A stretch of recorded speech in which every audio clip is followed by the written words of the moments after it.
Tough times create strong men. You must fucking suffer. You have to suffer. You have to make that a tattoo on your fucking brain, so when that hard time comes again, you don't forget it. Hard work brings great rewards. This is a reminder of the hard work and dedication that I put into everything that I've done. I'm not content because I know where I came from and I don't ever want to go back. Look, I'd love to sugarcoat this thing for you. I'd love to tell you, look, you can go out here and get rich, do a couple of things. That ain't happening. You gotta get real doggish.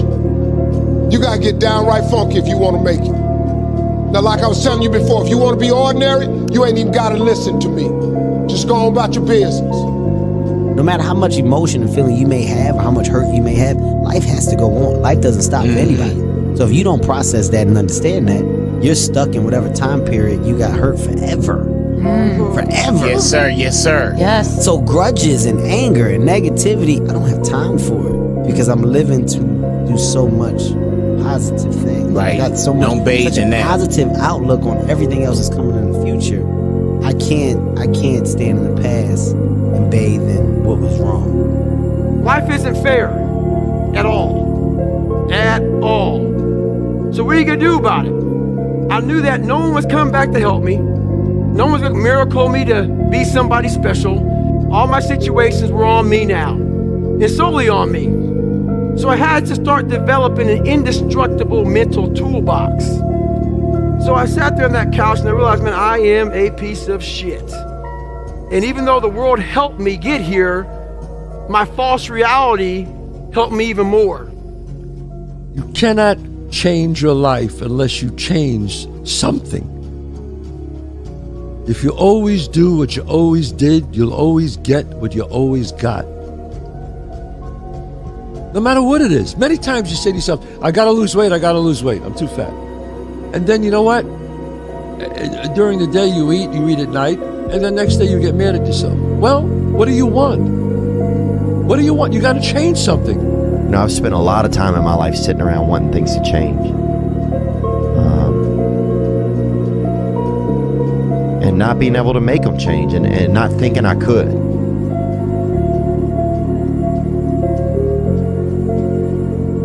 And I wish somebody had told me that earlier sometimes. That in order for something to change, there needs to be change. Because yeah, nothing changes and nothing changes, man.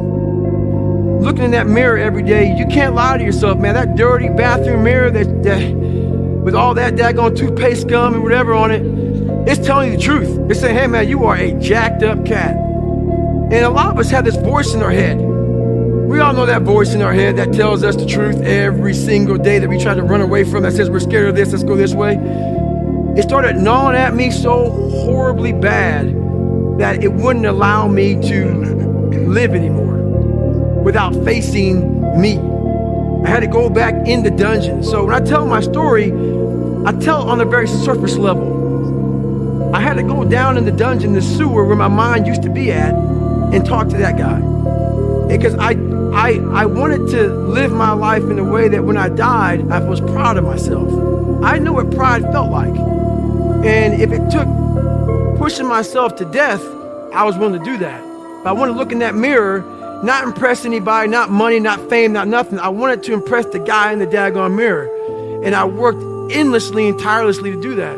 And it happened. I woke up one day and stopped making excuses. I woke up one day and stopped playing the blame game. I woke up one day and looked at the man in the mirror and was like, yo, bro, what are you doing? Wake up, it's showtime, let's go. Excuses sound best to the person that's making them up. Stop feeling sorry for yourself. Get off the pity potty. Wake your ass up. Awaken the beast inside. Get off the pity potty. Telling everybody your sad and sob stories, trying to get people to show up to your pity parties and your pity parades. It's time to take shit to another level. It's game on. It's focus. It's go season. It's time for you to take advantage of the access and the resources that you have in your country and your community. You got a problem with your life, you got a problem with your environment, do something about it. If you want it, go get it. If I'm running on a treadmill and I get to mile 9 and I get complete cramp in one of my legs, and I know I've told myself I'm going to run 10 kilometers today, he goes, I will have to limp the last mile, even if no one's watching, because I can't let the demons in. And if I let the demons in, they'll show up in the 11th round of a championship fight when there's 50,000 people watching me in the audience. And I know deep in my self-story that I'm the type of person that quits when things get hard because I got off that treadmill at mile 9 when no one was watching. It would modify my self-story. The commitments we keep to ourselves and what we do when no one's watching is the most persuasive evidence that governs everything we then do every day thereafter.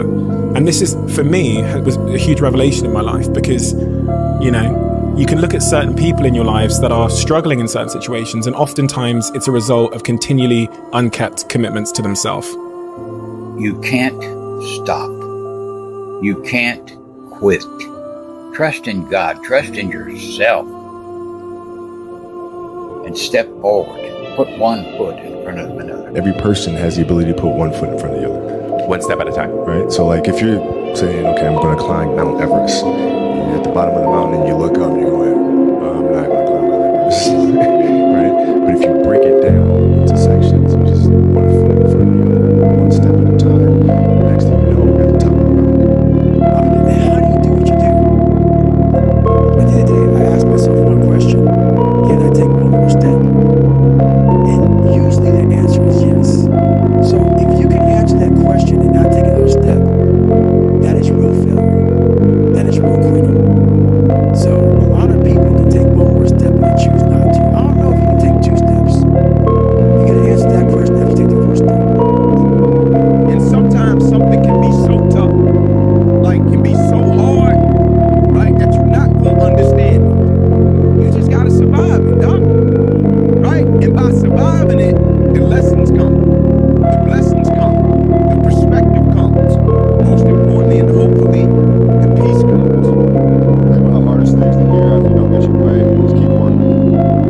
It's also one of the only solutions to be successful. You're not going to get your way most of the time in your life.